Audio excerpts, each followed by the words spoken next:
നമസ്കാരം. അങ്ങനെ കാത്തിരുന്ന ഇൻഡോ US ട്രേഡ് ഡീൽ യാഥാർത്ഥ്യമായിരിക്കുന്നു. യാഥാർത്ഥ്യമാകുമെന്ന കാര്യം നമുക്ക് നേരത്തെ അറിയാം. കാരണം കഴിഞ്ഞ ആഴ്ച ഡൊണാൾഡ് ട്രംപ് ഇതുമായി ബന്ധപ്പെട്ട ചില പ്രസ്താവനകൾ ജമ്പിങ് ദ ഗൺ എന്ന രീതിയിൽ മുൻകൂട്ടി തന്നെ പറഞ്ഞിരുന്നു. കാരണം ലോകത്തെ എല്ലാം അറിയിക്കേണ്ടത് താൻ തന്നെയാണ് എന്ന ഒരു വാശി അദ്ദേഹത്തിനുണ്ട്. ഇത് എല്ലാവർക്കും അറിയാവുന്ന മഹാരഹസ്യമാണ്. അതുകൊണ്ട് ഇപ്പോൾ സംയുക്ത പ്രസ്താവന ഇന്ത്യയുടെ നേതൃത്വത്തിൻ്റെ ഭാഗത്തു നിന്നും അമേരിക്കയുടെ ഇതുമായി ബന്ധപ്പെട്ടവരുടെ ഭാഗത്തു നിന്നും വെവ്വേറെ എന്നാൽ സംയുക്തമായ രീതിയിൽ ആ ഒരു പ്രസ്താവന വന്നിരിക്കുന്നു. അതനുസരിച്ച് കുറച്ചുകൂടി ക്ലാരിറ്റി വന്നിരിക്കുകയാണ്. പൂർണ്ണമായ ക്ലാരിറ്റി ആയി എന്ന് ചിന്തിക്കാനാവില്ല. പൂർണ്ണമായ ക്ലാരിറ്റി ഉണ്ടാവണമെങ്കിൽ കൃത്യമായ ഫർദർ നെഗോസിയേഷൻസ് നടക്കണം, കൂടിയാലോചനകൾ നടക്കണം. അതിനുശേഷം ഒരുപക്ഷെ ഈ വർഷം മാർച്ച് മധ്യത്തോടുകൂടി അന്തിമ കരാർ ഒപ്പിടപ്പെടാം. പക്ഷേ ഇപ്പോൾ നിലവിലുള്ളത് ഏതാണ്ട് ഒരു ബ്ലൂ പ്രിൻ്റാണ്, ഒരു ഏതാണ്ട് ഫൈനൽ ധാരണയാണ്. അങ്ങോട്ടും ഇങ്ങോട്ടും ചെറിയ മാറ്റങ്ങൾ വരാം. ഇനി നമുക്ക് ഇതിൻ്റെ ഉള്ളുകളിലേക്ക് പോകാം. നോക്കൂ, പ്രഥമ ദൃഷ്ട്യ ഡൊണാൾഡ് ട്രംപ് പറഞ്ഞ കാര്യങ്ങൾ തന്നെയാണ് ഇപ്പോഴും സ്റ്റാൻഡ് ചെയ്യുന്നത്. അതായത് വലിയ രീതിയിലുള്ള ഇറക്കുമതി, അമേരിക്കൻ ഇറക്കുമതി 500 ബില്യൺ ഇറക്കുമതി ഉണ്ടാവും. പക്ഷേ ഒരു കാര്യത്തിൽ ധാരണയായിരിക്കുന്നു, അത് ഒറ്റ വർഷമല്ല ഉണ്ടാകുന്നത്, 5 വർഷം കൊണ്ടാണ് $500 billion worth of American goods and commodities, ഉൽപ്പന്നങ്ങൾ ഇന്ത്യയിലേക്ക് കൊണ്ടുവരുന്നത്. അപ്പോൾ അതൊരു ചെറിയ ആശ്വാസമാണ്. ഇപ്പോൾ നിലവിൽ 41 ബില്യണോട് അടുപ്പിച്ചാണ്. അത് ഇരട്ടിയിൽ അധികമാകും ഉടനെ തന്നെ, ഓരോ വർഷവും 100 ബില്യൺ എന്ന നിലയിൽ. ഇനി അതെന്തെല്ലാമാണ് എന്നതാണ് വിഷയം. ഇതിൽ ഊർജ ഉപാധികൾ ഉണ്ടാകും എന്ന് കൃത്യമായി പറയുന്നു. എന്താണ് ഈ ഊർജ ഉപാധികൾ? അതിൽ എണ്ണയാണ് പ്രധാന സ്ഥാനം വഹിക്കുന്നത്. എണ്ണ എനിക്ക് തോന്നുന്ന സിംഗിൾ ലാർജസ്റ്റ് കണ്ടിൻജൻറ്റ് അത് ഓയിലാകാൻ സാധ്യതയുണ്ട്. നിലവിൽ അമേരിക്ക ഇന്ത്യ എണ്ണ വ്യാപാരം വളരെ കുറവാണ്. 6% താഴെ മാത്രമാണ് ഇന്ത്യയുടെ ആകെ എണ്ണ ആവശ്യത്തിൻ്റേത് അമേരിക്കയിൽ നിന്നും നേരിട്ട് വാങ്ങുന്നത്. ഇപ്പോൾ റഷ്യയിൽ നിന്നും വാങ്ങിയിരുന്നത് ഏതാണ്ട് 38% വരെ മാക്സിമം വാങ്ങിയിരുന്നു. അത് കുറച്ച് കൊണ്ടുവന്ന് ഇപ്പോൾ നിലവിൽ 20-25% നിൽക്കുകയാണ്. ഈ കരാറിൻ്റെ പ്രധാനപ്പെട്ട ഒരു ഭാഗം എന്ന് പറയുന്നത് റഷ്യൻ എണ്ണ ഇറക്കുമതിയുമായി ബന്ധപ്പെട്ട വ്യക്തമായ സൂചനയാണ്. അത് ട്രംപ് പറഞ്ഞു വെച്ചപ്പോൾ നമ്മൾക്ക് വിചാരിച്ചു ഇതിങ്ങനെ ക്ഷിപ്രസാധ്യമായ കാര്യമാണോ. ഇപ്പോൾ പറയുന്നു 25% അധിക തീരുവ അമേരിക്ക പിൻവലിക്കും. ഇന്ത്യക്ക് നേരെ ചുമത്തിയ, റഷ്യയുമായി എണ്ണക്കച്ചവടം നടത്തുന്നതിന് വേണ്ടി ചുമത്തിയ തീരുവ പിൻവലിക്കും. പക്ഷേ അത് കണ്ടീഷണലാണ്. ഇപ്പോൾ പിൻവലിച്ചിരിക്കുന്നു, അല്ലെങ്കിൽ പിൻവലിക്കുന്നു. പക്ഷേ ഏതെങ്കിലും കാരണവശാൽ ഇന്ത്യ റഷ്യയുമായി എണ്ണ വ്യാപാരം പുനരാരംഭിക്കുകയാണെങ്കിൽ ആ തീരുവ തിരിച്ചു വരും. അതുകൊണ്ടൊരു ഡെമോക്രാസിൻ്റെ വാള് പോലെ 25% പിഴ തീരുവ തൂങ്ങി നിൽപ്പുണ്ട്. അതുകൊണ്ട് ഇന്ത്യക്ക് റഷ്യയിൽ നിന്നും ഇനി ഉടനടി എണ്ണ വാങ്ങാനാവില്ല. ഇനിയാണ് അടുത്ത ലെവൽ. റഷ്യയ്ക്ക് നേരെ ഇപ്പോൾ ഉപരോധമുണ്ട്. ഇപ്പോൾ ഉക്രൈൻ ആക്രമണം വിഷയമാണ്. അതിലൊരു തർക്കപരിഹാരം ഉണ്ടായിട്ടില്ല. ആ തർക്കപരിഹാരം ഉണ്ടായിക്കഴിഞ്ഞാൽ റഷ്യൻ ഉപരോധം നീങ്ങിപ്പോകും. ഉപരോധം റഷ്യയ്ക്ക് നേരെ അമേരിക്കൻ ഉപരോധം ഇല്ല എങ്കിൽ ഇന്ത്യ റഷ്യയിൽ നിന്ന് എണ്ണ വാങ്ങരുത് എന്ന ഒരു പ്രൊവിഷൻ ഈ കരാറിൻ്റെ ഭാഗമായി ഉണ്ടാക്കിയാൽ അതിൻ്റെ യുക്തി എന്ത് എന്ന് ഇപ്പോഴും മനസ്സിലാകുന്നില്ല. അതുകൊണ്ട് ഒരിക്കൽ പോലും എണ്ണ റഷ്യയിൽ നിന്നും ഭാവിയിൽ വാങ്ങാനാവില്ല എന്നതാണോ ഉദ്ദേശിക്കുന്നത്? ഉപരോധം നിലനിൽക്കുന്നിടത്തോളം കാലം വാങ്ങാനാവില്ല എന്നതാണോ എന്നതിനെക്കുറിച്ച് ഇപ്പോൾ ആശയക്കുഴപ്പമുണ്ട്. അത് നീങ്ങുക എന്നതായിരിക്കും ഇനിയുള്ള ദിവസങ്ങളിലെ നെഗോസിയേഷൻ്റെ കാര്യം. അതുപോലെ വെനിസ്വേലയിൽ നിന്നും എന്ന് വ്യക്തമായി പറയുന്നില്ല എങ്കിലും അമേരിക്ക ഇത് റൂട്ട് ചെയ്യാൻ പോകുന്നത് എണ്ണ സിംഹഭാഗവും ഈ $100 ബില്യൺ എത്തിക്കണമെങ്കിൽ വൻതോതിൽ എണ്ണ വാങ്ങേണ്ടി വരും. അതാണ് വെനിസ്വേല എണ്ണയെക്കുറിച്ച് കൃത്യമായി ജോയിൻറ്റ് സ്റ്റേറ്റ്മെൻറ്റിൽ പറയുന്നില്ല എങ്കിൽ പോലും അതിനുള്ള സാധ്യത കാണുന്നു. അമേരിക്ക ഒരു വിഹിതം നിശ്ചയിച്ച് വെനിസ്വേലയിൽ നിന്നും നിശ്ചിത ശതമാനം എണ്ണ വാങ്ങണം എന്ന് ഇന്ത്യയെ പ്രേരിപ്പിക്കാനുള്ള സാധ്യത കാണുന്നു. ഇനി എണ്ണ മാറ്റി നിർത്തുക. രണ്ടാമത് വിമാനമാണ്. ഒരുപക്ഷെ F-35 വിമാനങ്ങൾ, മറ്റ് വിമാന ഘടകങ്ങൾ എന്നിങ്ങനെ സ്പെയർ പാർട്ടുകൾ, അങ്ങനെ വലിയൊരു ഏവിയേഷനുമായി ബന്ധപ്പെട്ട കാര്യങ്ങൾ, ഇനി ചരക്ക് വിമാനങ്ങളാകാം, ഇതെല്ലാം തന്നെ അമേരിക്കയിൽ നിന്നും ഇന്ത്യയിലേക്ക് ഇറക്കുമതി ചെയ്യാൻ കൂടുതലായി ഇപ്പോൾ നിലവിൽ ഫ്രാൻസുമായും ബ്രിട്ടനുമായും എല്ലാ റഷ്യയുമായും വലിയ തോതിലുള്ള വിമാന ഇടപാടുകളാണ്. നമുക്ക് യുദ്ധവിമാനങ്ങളുടെ സിംഹഭാഗവും എത്തുന്ന ഒന്ന് ജോയിൻറ്റ് വെഞ്ചറാണ്, അല്ലെങ്കിൽ റഷ്യയിൽ നിന്ന് ഇറക്കുമതി ചെയ്യുന്നതാണ്, അല്ലെങ്കിൽ ഫ്രാൻസിൽ നിന്ന് ഇറക്കുമതി ചെയ്യുന്ന റഫാൽ ഉൾപ്പെടെയുള്ള വിമാനങ്ങളാണ്.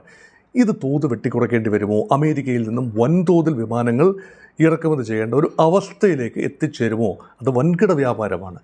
അത് ഒരുപക്ഷെ നല്ല യന്ത്രങ്ങൾ കിട്ടുന്നിടത്തോളം കാലം, നല്ല വിമാനങ്ങൾ കിട്ടുന്നിടത്തോളം കാലം അതൊരു പ്രശ്നമാകേണ്ട കാര്യമില്ല. അത് ഇവിടുത്തെ ഒരു ഡൊമസ്റ്റിക് ഇൻഡസ്ട്രി അതൊരു രീതിയിലും ഇത് ബാധിക്കുന്നില്ല.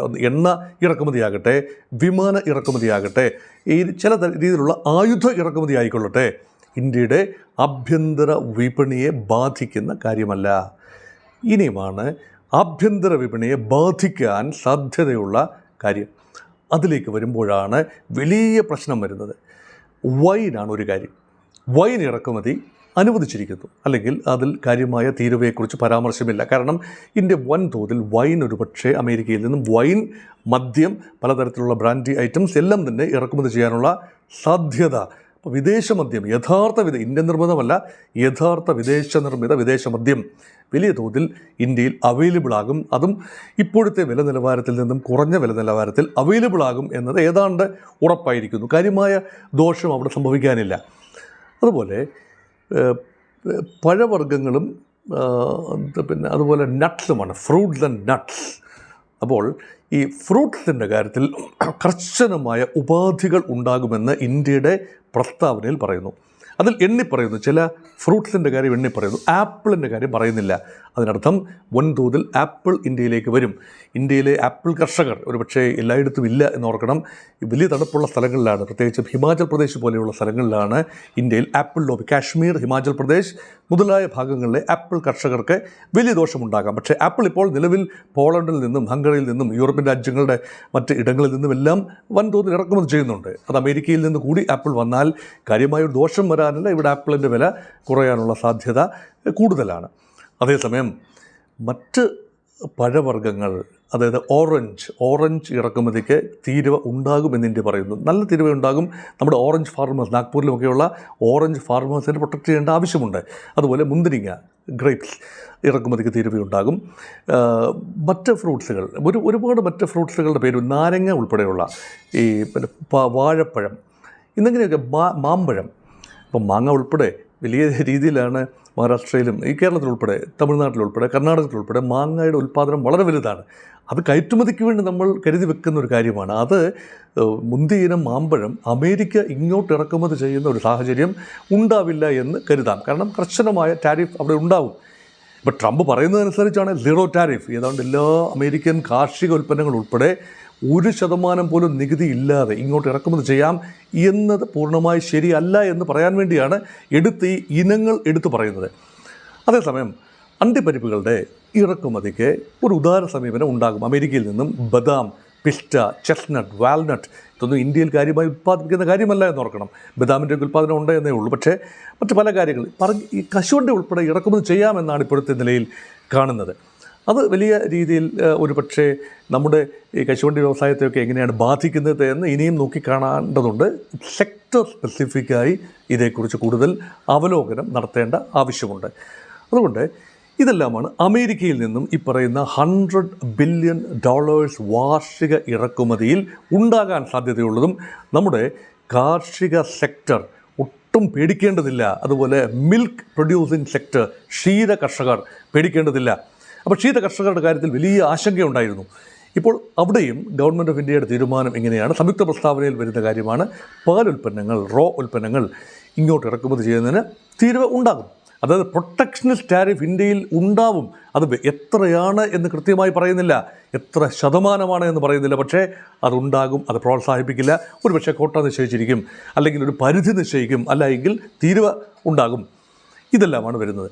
ഇനി തിരിച്ച് ഇന്ത്യക്ക് എന്താണ് പ്രതീക്ഷ? നോക്കൂ, നിലവിൽ ഇന്ത്യയിലേക്ക് അമേരിക്ക $41 ബില്യൺ ഉൽപ്പന്നങ്ങൾ കയറ്റുമതി ചെയ്യുമ്പോൾ ഇന്ത്യ ഉൽപ്പന്നങ്ങളുടെ കൂട്ടത്തിൽ ഒരു $86-87 ബില്യൺ വർത്ത് ഓഫ് ഉൽപ്പന്നങ്ങളാണ് അമേരിക്കയിലേക്ക് വാർഷിക അടിസ്ഥാനത്തിൽ കയറ്റുമതി ചെയ്യുന്നത്. അതുപോലെ ഈ ഗുഡ്സ് ആൻഡ് കമോഡിറ്റീസ്, ഈ കമോഡിറ്റീസിൻ്റെ കൂട്ടത്തിൽ സർവീസസും വരും. ഈ സർവീസിൻ്റെ കാര്യത്തിൽ ഒരു $100 ബില്യൺ അങ്ങോട്ടും ഇങ്ങോട്ടുമുള്ള ഏതാണ്ട് ഈക്വലാണ്. 50 ബില്യൺ അങ്ങോട്ടും ഇങ്ങോട്ടും കയറ്റി ഇറക്കുമതിയുണ്ട്. അങ്ങനെ മൊത്തത്തിൽ 230 ബില്യൺ, കൃത്യമായി പറഞ്ഞാൽ 231 ബില്യനാണെന്നാണ് എൻ്റെ ഓർമ്മ കഴിഞ്ഞ വർഷത്തെ ഈ ആകെ കയറ്റുമതി ഇറക്കുമതി കണക്ക്.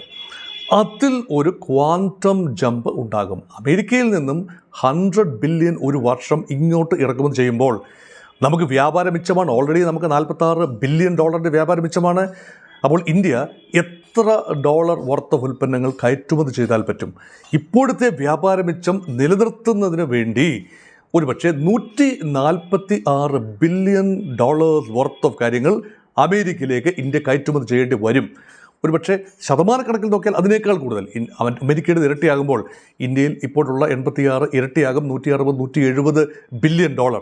അങ്ങനെയെങ്കിൽ ഒരു ക്വാണ്ടം ജംപ് ഇൻ ട്രേഡ് അവിടെ പ്രതീക്ഷിക്കാം. ഇനി എന്താണ് കയറ്റുമതി ചെയ്യാൻ പോകുന്നത്? അതിൽ പരമ്പരാഗതമായ ഉൽപ്പന്നങ്ങളുണ്ട്. ജെംസിനും നരേന്ദ്രമോദിക്കൊക്കെ താല്പര്യമുള്ള മേഖലയാണ്. ഈ സൂററ്റിലെയും അഹമ്മദാബാദിലെയും ഒക്കെ വൈഡൂര്യ കച്ചവടക്കാർ, അവരെ സംബന്ധിച്ചിടത്തോളം മൂല്യവർദ്ധന വരുത്തിയ ഈ stones, precious stones and Gems, ഇതിൻ്റെ കയറ്റുമതി, അതാണ് ഒരു കാര്യം. അതിൽ അമേരിക്കയ്ക്ക് വലിയ തോതിൽ അമേരിക്കയിലേക്ക് അത് കയറ്റുമതി ചെയ്യാൻ സാധിക്കും. നമ്മുടെ ടെക്സ്റ്റൈൽ ഉൽപ്പന്നങ്ങൾക്ക് വലിയ വിപണിയാണ് ലഭിക്കുക. നമ്മുടെ കോമ്പറ്റീറ്റേഴ്സാണ് ബംഗ്ലാദേശും പാകിസ്ഥാനും ഇന്തോനേഷ്യയും തായ്ലൻഡും വിയറ്റ്നാമും എല്ലാം. അവിടെയെല്ലാം ലേശം കൂടുതലാണ് നികുതി. ഒരു ഇന്ത്യക്ക് 18% 19, 20 മുതൽ 25% വരെയാണ് തീരുവ. ചൈനയ്ക്ക് 36% ഉണ്ടെന്ന് ഓർക്കണം. അതുകൊണ്ട് വസ്ത്രവിപണി അമേരിക്കയിൽ നമുക്ക് പിടിക്കാനാവും എന്നൊരു പ്രതീക്ഷയാണുള്ളത്. ഇന്ത്യൻ വസ്ത്രങ്ങൾ, ടെക്സ്റ്റൈൽ, യാൺ, ടെക്സ്റ്റൈൽ ഉൽപ്പന്നങ്ങൾ, റെഡിമെയ്ഡ് വസ്ത്രങ്ങൾ എന്നിങ്ങനെ വിവിധങ്ങളായ കാര്യങ്ങൾ, തുകൽ ഉൽപ്പന്നങ്ങൾ, ചെരുപ്പുകൾ, ഷൂ, ഇതെല്ലാം തന്നെ വൻതോതിൽ കയറ്റുമതി ചെയ്യാൻ കഴിയും. പരമാവധി 18% തീരുവയാണ്. ഇവിടെ നോക്കൂ, 18% എന്ന് പറയുന്നത് മുൻകാലങ്ങളിൽ അത് ഡൊണാൾഡ് ട്രംപ് അധികാരത്തിൽ വന്ന 2016-17 സമയത്ത് അത് കേവലം 2.5% ശരാശരി.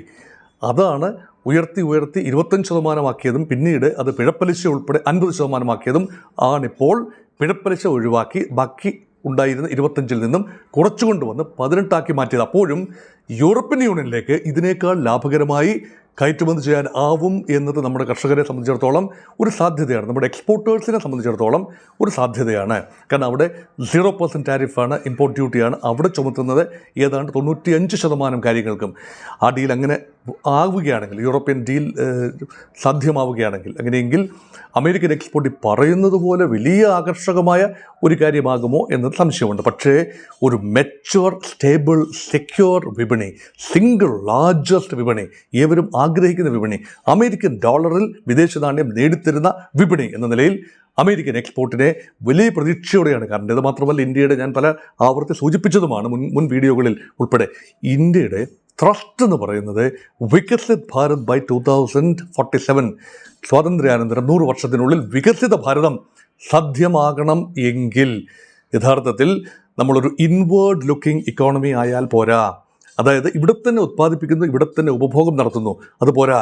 ചൈന ചെയ്തതുപോലെ വൻതോതിലുള്ള ഉൽപ്പാദനം, അത് ചെറുകിട വ്യവസായങ്ങളെ പ്രോത്സാഹിപ്പിക്കുന്നതോടൊപ്പം തന്നെ വൻകിട വ്യവസായങ്ങൾക്കും പ്രോത്സാഹനം ഉണ്ടാകണം. ഉദാഹരണത്തിന് ഈ വിമാനങ്ങൾക്കൊക്കെയുള്ള ഈ സപ്ലൈ, സ്പെയർ പാർട്ടുകൾ, അതൊക്കെ വൻതോതിലാണ് ഇന്ത്യ ഇപ്പോൾ ഉൽപ്പാദിപ്പിക്കുന്ന പുതിയ ത്രസ്റ്റ് മേഖലയാണ്. ഇവിടെയൊക്കെ വൻ വികസനം ഉണ്ടാവുകയും വലിയ തോതിൽ തന്നെ ഇപ്പോൾ സെമി കണ്ടക്ടേഴ്സ് ഉൾപ്പെടെയുള്ള ഉൽപ്പാദനം വർദ്ധിപ്പിക്കുകയും അത് ഇന്ത്യ വലിയൊരു ഡെസ്റ്റിനേഷൻ ആകാൻ പോവുകയാണ്. ഇപ്പോൾ തൈവാനാണ് ഇപ്പോഴത്തെ വലിയ ഒരു പ്ലെയർ. അപ്പോൾ ഇന്ത്യ അതിലേക്ക് വൻ ശ്രദ്ധ, അതൊക്കെ എക്സ്പോർട്ട് സാധ്യതയുള്ളതാണ്. അതുപോലെ തന്നെ നമ്മുടെ സോഫ്റ്റ്വെയർ എക്സ്പോർട്ട് ഏറ്റവും അധികം സാധ്യതയുള്ള ഒന്നാണ്. Software export and services, software services അല്ലെങ്കിൽ കമ്പ്യൂട്ടർ അധിഷ്ഠിതമായ സൈബർ സർവീസസിൻ്റെ കയറ്റുമതി വലിയ സാധ്യതയാണുള്ളത്. അതുകൊണ്ട് തീർച്ചയായും വികസിത ഭാരത് 2047 സാധ്യമാകണമെങ്കിൽ വൻതോതിൽ ഉത്പാദനം നടത്തണം. ഉത്പാദനം ആഭ്യന്തരമായി ഉപയോഗിക്കുന്നതിനോടൊപ്പം തന്നെ ഏതാണ്ട് അത്രയും തന്നെ കയറ്റുമതി ചെയ്യാനുള്ള വിപണി ഇന്ത്യ കണ്ടെത്തിയേ പറ്റൂ. അതിനുവേണ്ടി ചെറിയ വിട്ടുവീഴ്ചകൾ ചെയ്യേണ്ടി വരുന്നു. വിട്ടുവീഴ്ച ചെയ്യുന്നതിനെക്കുറിച്ച് വളരെ ക്രിട്ടിക്കലാണ്, ഞാൻ ഉൾപ്പെടെ എല്ലാവരും വളരെ ക്രിട്ടിക്കലാണ്. കാരണം റഷ്യയുമായി ഉള്ള ഇത്രയും കാലം ബന്ധം ഒഴിവാക്കി എങ്ങനെയാണ് ഇനി മുതൽ നിങ്ങളുടെ കയ്യിൽ നിന്ന് എണ്ണ വാങ്ങുന്നില്ല എന്ന് പറയുന്നത് എങ്ങനെയാണ്? ഹൃദയഭേദകമായ കാഴ്ചയാണ്. അത് മാത്രമല്ല, ഇന്ത്യയുടെ ക്രെഡിബിലിറ്റി, ഒരു വിശ്വാസ്യതയുടെ വിഷയം കൂടിയാണ്. നമ്മുടെ ക്രെഡിബിലിറ്റി, ഇൻറ്റഗ്രിറ്റിയുടെ വിഷയമാണ്. ഇതെല്ലാം നോക്കുമ്പോൾ യഥാർത്ഥത്തിൽ പ്രയോജനം, ഒരു ട്രാൻസാക്ഷണൽ പ്രസിഡന്റ് അമേരിക്കയിലുള്ളപ്പോൾ ഒരു ട്രാൻസാക്ഷണൽ മോഡിലുള്ള നേട്ടങ്ങൾ മാത്രം നോക്കിയുള്ള ഒരു ഇടപാടിന് മാത്രമേ സാങ്കത്യമുള്ളൂ. എങ്കിൽ മാത്രമേ ദീർഘകാലാടിസ്ഥാനത്തിൽ ഭാരതത്തിൻ്റെ സമ്പദ് വ്യവസ്ഥയെ നമുക്ക് സമ്പുഷ്ടമായി നിലനിർത്താനാവൂ എന്ന തിരിച്ചറിവോടുകൂടി, ഒരു തരത്തിൽ പറഞ്ഞാൽ with a pinch of salt, American trade deal becomes a reality.